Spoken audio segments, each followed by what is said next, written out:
Hey, salut à tous, c'est Viper. Aujourd'hui, on se retrouve pour une nouvelle petite vidéo sur le nouveau jeu de Supercell. Donc, comme je l'avais promis la dernière fois, bon, j'avais un peu le seum, j'ai perdu contre le boss, donc je suis allé un peu grind. Comme vous pouvez le voir, j'ai débloqué pas mal de capacités pour la Valkyrie, notamment, ces haches durent plus longtemps.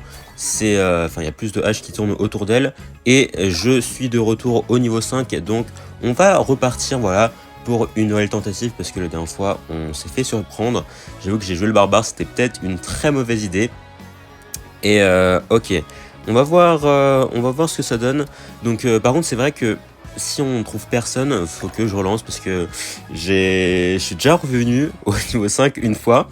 Mais le truc c'est que, en fait, j'ai vu, il y avait personne avec moi et en fait, je savais pas que ça se lançait automatiquement même si il y avait personne. Du coup, je me suis retrouvé tout seul face au boss et disons que c'était pas très plaisant quoi. Parce que bon, battre un boss qui est censé être conçu pour 3 personnes et tu te retrouves tout seul face à lui, autant dire que c'était très très compliqué, voire impossible même. Donc bon. En vrai, je pense que je vais faire une petite coupure et je vous retrouve dès que je trouve un groupe, voilà, tout simplement. Ok, c'est bon, on a trouvé un groupe, donc on a une artificière et un pêcheur qui sont vraiment deux personnages très très broken, parce que vous allez les voir, mais tout à l'heure on va aller tester le pêcheur, mais il a vraiment de très très très bonnes capacités. Donc là, ok, c'est toujours le même boss, donc ouais, au niveau 5 c'est le même boss à chaque fois. Donc on a vu la première phase dans la dernière vidéo. Donc c'est une sorte de monument en pierre qui balance des projectiles, qui a deux phases. Donc là, il a une phase où il balance un peu ses projectiles en mode boule de feu avec un certain ordre. Et après, il a une deuxième phase où il commence à lancer des boules de feu un peu n'importe comment. Donc en vrai, de ce que j'ai compris, de mes tentatives, c'est qu'en gros, lorsque vous êtes sous capacité, en fait, vous prenez pas de dégâts, parce que regardez là, j'étais en mode tourbillon et j'ai pas pris les dégâts de la boule de feu. Et donc là, on a battu le premier mode du boss et maintenant le deuxième mode. C'était là où on avait perdu, on se rappelle la dernière fois. Et donc là, ok, on va aller buter tout ça. Ouais, le but, je pense, le plus important, c'est d'aller buter les petits mobs en premier. Et là, ok, il est mort le mec. Ouais, ça peut être un peu chiant. Parce que l'artificière, c'est quand même un très très gros DPS. Donc, ce serait bien si elle pouvait repop rapidement. Ok. Les deux sont morts. Non mais les gars, attendez. On va pas refaire comme la dernière fois quand même. Non. Ok, faudrait que je me barre d'ici. Et merde. Bon, là c'était... là je vais ressusciter, mais c'est vraiment le dernier, parce que comme vous pouvez le voir, on a déjà utilisé les 3 plumes de Phoenix, donc là c'est fini. Hein. Là c'est fini, si on remeurt les gars... Non, c'est pas possible. Donc là, ok, pitié les gars, concentrez-vous, esquivez les attaques du boss. En plus ces attaques dans la phase 2, elles sont pas si difficiles que ça à esquiver, parce que, bon, on voit bien les marquages, on voit bien les lignes, on voit bien les ronds au sol. Donc normalement, il n'y a pas trop de soucis, c'est juste... Voilà, les troupes qu'il faut aller buter rapidement. Voilà, donc attention à son truc de barrière. Là, je sais pas si on prend des dégâts lorsqu'on passe dedans. Bon, je vais pas tenter du coup. Et là, ok. On va aller buter les mousquetaires qui font quand même assez mal. Et le boss qui est déjà mid-life, hein, je pense que ça doit être l'artificière. Parce que l'artificière, vraiment, elle a des DPS de fou. Que ce soit avec ses capacités et son attaque de base. Et je crois que le boss est mort, hein, à moins qu'il y ait une troisième phase. Et non. Et regardez l'artificière, voilà, quasiment 10 000 dégâts. Bon, ça, c'était acté. Honnêtement, l'artificière est vraiment trop forte. Et on a enfin réussi à battre le premier boss.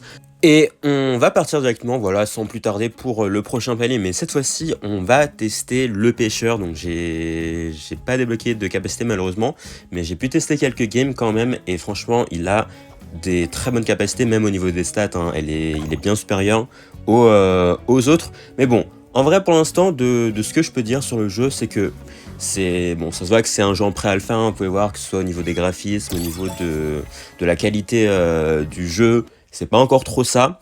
Et il y a quand même quelques manques, puisque certes, c'est un jeu sympa, c'est fun à jouer, mais déjà, il n'y a pas assez de diversité au niveau des maps. On peut voir souvent que c'est à peu près le même design, c'est à peu près les mêmes mobs, le même environnement. Et il n'y a pas assez de diversité au niveau des boss aussi. Parce que souvent, c'est soit le méga chevalier accompagné de petites troupes, soit plein de petites troupes, ce qui fait que bon, c'est à peu près tout le temps la même chose. En plus de ça, vous avez également le fait que, bah, certes, c'est un jeu en équipe, mais on peut pas communiquer avec nos coéquipiers, donc quel est le but en fait? Quel est le but? On peut pas voilà, donner des informations aux coéquipiers, on peut pas leur dire de par exemple venir par là. Et en fait, cet aspect multijoueur du jeu n'est pas assez exploité parce qu'en fait, on joue un peu chacun de notre côté, quoi. Il n'y a pas vraiment de stratégie. Voilà.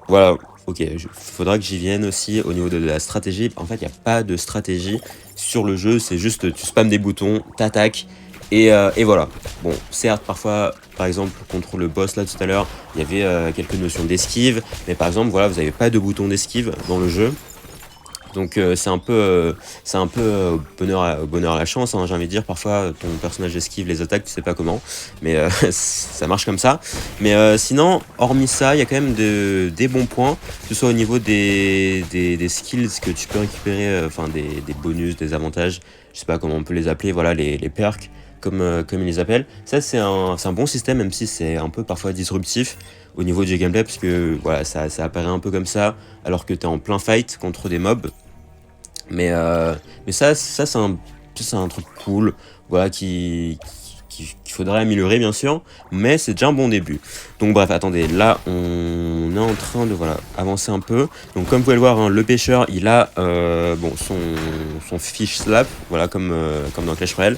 En gros il met 3 coups d'affilée, et enfin c'est comme un mini combo quoi, comme un peu ce que fait la Valkyrie lorsque tu spams les attaques de base. Ensuite, vous avez également l'attaque en haut, voilà, qui... En fait, j'ai remarqué voilà, que les attaques du haut, c'est que des trucs de mouvement. En gros, ça te fait bouger d'un point à l'autre et ça te fait éviter les attaques ou quoi. Donc là, dans le cas du pêcheur, c'est une sorte de vague de surf, quoi, où tu peux le diriger et ça met des dégâts à l'adversaire. Et l'autre capacité qu'il a, c'est une vague qui fait apparaître et qui repousse les ennemis. Donc ça n'a pas grand chose à voir avec le, avec le pêcheur de Clash Royale, j'ai envie de dire. Mais bon, c'est cool qu'il y ait quand même des différences en bien sûr, parce que bon, c'était tout le temps la même chose. Voilà, ce serait un peu redondant. Enfin, il peut quand même attirer les mobs. En fait, si on laisse appuyer le bouton d'attaque de base là, ça, en fait, c'est ce qu'ils appellent une heavy attaque. En gros, c'est une attaque chargée qui est différente en fonction des personnages du coup, mais dans le cas du pêcheur, c'est son grab. C'est son grab qui met des dégâts en plus, donc voilà. Donc là on est en train d'avancer tranquillement dans le donjon. Ça c'est un donjon que j'ai pas encore vu. Donc là c'est cool parce que vous voyez qu'il y a quand même des trucs assez différents. Vous devez faire attention aux pièges. Bon là je me prends tous les dégâts des pièges. Mais bon, je m'en fous un peu parce qu'en fait j'ai pris un skill qui me permet de me soigner lorsque je tue des ennemis. Donc honnêtement, c'est pas très grave si je me prends des dégâts. Donc là voilà, bon j'avoue que je fais aucun effort non plus, mais tranquille. On va juste avancer, hop, pour essayer de trouver la salle du boss. Voilà, donc là j'utilise la vague de surf qui me permet de bouger beaucoup plus rapidement. C'est un peu comme l'archer là et son dash. Sauf que là, bon, c'est une vague du coup. Et voilà, donc là, on va aller buter les mobs tranquillement. On va essayer de débloquer les autres salles. Ok, donc là, en vrai, quand vous voyez les pierres blanches là un peu, ça veut dire que c'est la salle du boss normalement. Donc on va essayer de s'y diriger tranquillement. Tout en butant les mobs bien sûr pour récupérer de l'élixir et débloquer de nouvelles capacités. Donc là, est-ce que c'est quelque chose? Ok, non, c'est rien du tout. Et voilà, donc là, le message est apparu et c'était bien en effet la salle du boss. Donc là, ok, faut que je m'y dirige et on lance l'animation et ok. Cette fois-ci, j'ai l'impression que ça va juste être une salle avec des mobs. Donc il y a des gardes, il y a des mousquetaires, des gobelins lance. Donc voilà, ça c'est un des points faibles, je pense que j'ai énoncé un peu plus tôt. Le fait que bon bah voilà, en fait ça n'a pas vraiment la sensation d'être une salle de boss. C'est juste une salle classique en fait avec des mobs qui sont un peu plus forts. Il n'y a pas vraiment d'aspect stratégique encore une fois. Là je suis juste en train de spammer les boutons pour aller taper, puisque bon j'ai un personnage qui est assez fort, donc je peux aller détruire les mobs en 1 contre 1 et voilà. La game est déjà finie et oh, l'artificière encore une fois 22 000 dégâts. Hein. Franchement à chaque fois c'est tout le temps l'artificière qui met le plus de dégâts possible. Donc franchement le jeu il a du potentiel, mais voilà, il y a clairement des trucs à améliorer, que ce soit déjà le système de la tour. Enfin voilà, tu dois grimper la tour, ok, mais j'avoue que le fait de recommencer de zéro en fait, dès que tu perds une seule game, c'est quand même très dur, hein. Faudrait mettre par exemple un système de progression, de sauvegarde, lorsque par exemple, je sais pas, tous les 5 paliers, tu peux sauvegarder ta progression, et même si tu perds par exemple au palier 7 ou 8, tu vas pas revenir au palier 1, tu vas revenir au palier 5. Ça, ce serait déjà une bonne chose, parce que j'avoue que c'est quand même chiant, hein. Surtout déjà, si on se rappelle le fait que les niveaux sont quand même assez répétitifs, donc si à chaque fois tu dois recommencer du niveau 1, j'avoue que on va se lasser très rapidement. Voilà, donc là, on est tombé une nouvelle fois, je crois, sur une map similaire, hein. Sur une map assez similaire, donc le style un peu château hanté, un truc comme ça. Donc là, on va débloquer, ok, on va prendre une nouvelle capacité. Donc il y a une stratégie que j'ai un peu développée, enfin je pense que à peu près tout le monde le sait. Mais en gros, en fin de game, vous pouvez garder 3 capacités.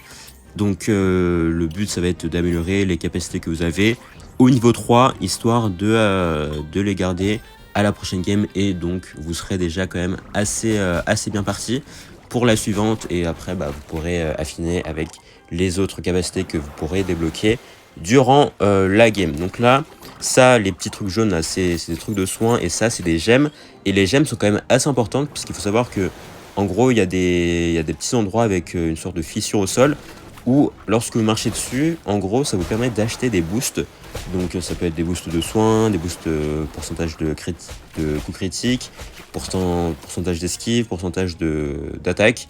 Donc là, ça c'est vraiment important de récupérer les gemmes que vous voyez durant votre partie. Donc là, ok, c'est à moi de choisir. Je vais prendre le truc de gauche parce que en gros, j'ai pris un set de capacité assez spécial. Il y en a un, ça me permet de me heal lorsque je tue des mobs. Il y en a un qui augmente mes coups critiques lorsque je tue des mobs.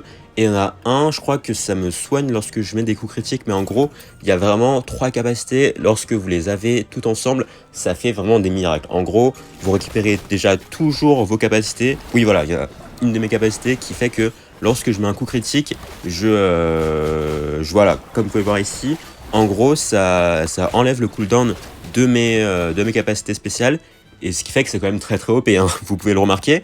Et à chaque fois que je tue un mob, je mets un coup critique forcément au prochain coup, donc ce qui fait qu'à chaque fois je récupère mes capacités spéciales, et ensuite je peux me heal également avec mes kills. Donc voilà, et là voilà, c'est ce dont je vous ai parlé. Ça c'est une des petites fissures au sol où vous pouvez acheter des trucs et qui donnent des boosts quand même pas mal du tout. Donc voilà, il y a quelques points stratégiques aussi, voilà, donc faut jouer un peu pour comprendre tout ça. Mais franchement, au niveau de l'aspect stratégie, un peu des trucs que vous pouvez débloquer, ça c'est cool. Franchement, ils ont fait du bon taf dessus. Mais bon, c'est cool d'avoir un aspect stratégique, mais si derrière il n'y a pas le gameplay qui va avec, c'est un peu dommage. C'est un peu dommage parce qu'encore une fois, voilà, le gameplay est très basique, hein. Le gameplay est très basique. Après bon, faut se dire que c'est quand même un jeu mobile, mais je sais qu'il y a quand même d'autres jeux mobiles, avec des MOBA par exemple, où vous avez beaucoup plus de contrôle, enfin de boutons de contrôle. Et ça pourrait être une bonne chose un peu de s'en inspirer, enfin voilà, de pouvoir améliorer le jeu à travers ce que les autres jeux ont déjà pu faire par le passé. Donc là, ok, l'archer est morte, bon, elle va repop, c'est pas très grave vu qu'on a encore pas mal de plumes. Ok, un nouveau skill, je pense que je vais prendre... Attendez, en vrai, le truc de droite, il m'a l'air pas mal du tout, hein. Puisque vous avez vu que, en gros, ça me soigne à chaque fois que je mets des coups critiques. Et donc, si je couple ça avec les capacités que j'ai déjà, qui me permettent de mettre des coups critiques en plus, on est très bien. Donc là, c'est un peu important, voilà, de prendre des trucs qui vont bien ensemble. Et à la fin, ça vous donne un personnage vraiment très fumé. Et là, voilà, on a la porte de sortie. Je crois qu'ils sont en train de clear quelques salles à côté. Donc, je vais voir un peu ce qu'elle fait, l'artificière ici. Voir si un peu il n'y a pas des trucs à casser. Ok, ouais, là, ça c'est un truc de soin, comme je vous avais dit. Ouais, ok, elle a buté tous les mobs, j'ai l'impression. Ah non, il y a encore quelques mobs ici, donc là, voilà. Et d'ailleurs, si vous vous demandez là, le truc un peu autour de moi, c'est une sorte de poison. Voilà, je crois que c'est lorsqu'il se prend des dégâts. ou lorsqu'il utilise la première capacité que, en gros, ça fait pop cette petite aura toxique autour de moi. Et voilà, on va lancer la salle de boss ici, et encore une fois, et voilà, encore une fois, le problème, c'est la même, littéralement, salle de boss. Ah non, il y a le gobelin ninja là en plus, mais à part ça, c'est littéralement la même chose. C'est la même chose, encore des gardes, des mousquetaires, des gobelins. Et c'est ça le problème. C'est ça le problème parce que là, j'ai fait quoi? J'ai fait peut-être 15, 20 parties. Et j'ai déjà un peu la sensation de tourner en rond. Donc bon, évidemment, c'est encore la pré-alpha. Bien sûr, Oula, ok, je sais pas comment je suis mort aussi rapidement. Mais Oula, attendez, mourrez pas les gars, s'il vous plaît.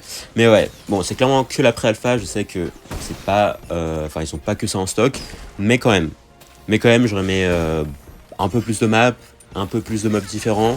Parce que même dans les autres maps, c'est le même genre de mobs, c'est encore des gobelins, c'est encore des squelettes. Voilà, franchement, l'univers de Clash Royale de Supercell est très très vaste. Donc c'est un peu dommage de se cantonner que à ça. On va finir la game ici. Ok, je suis le top dégâts, je crois. Et on va garder ces petits 4 skills. Voilà, je vous rappelle, ces 4 skills, lorsque vous les avez... Oh, l'artificière. Oh, let's go. Oh, ça va faire une autre vidéo, ça. Ça, clairement, faut que je la teste. Et en plus, on débloque une petite nouvelle capacité pour le pêcheur. Et ça, c'est cool. Et donc, voilà. Donc, bon, je pense que j'ai donné à peu près mon avis durant toute la vidéo. Donc, je pense qu'on va faire une petite dernière vidéo sur l'artificière. Parce qu'on va quand même tester tous les personnages qu'on peut débloquer pour l'instant. Parce que le cochon, on pourra pas le débloquer. Malheureusement, mais bon. En tout cas, sur ce, on va cesser ici. Merci à tous d'avoir suivi la vidéo. Si vous a plu, n'hésitez pas à lâcher un like, vous abonner et à laisser un commentaire. Et surtout, portez bien. Ciao!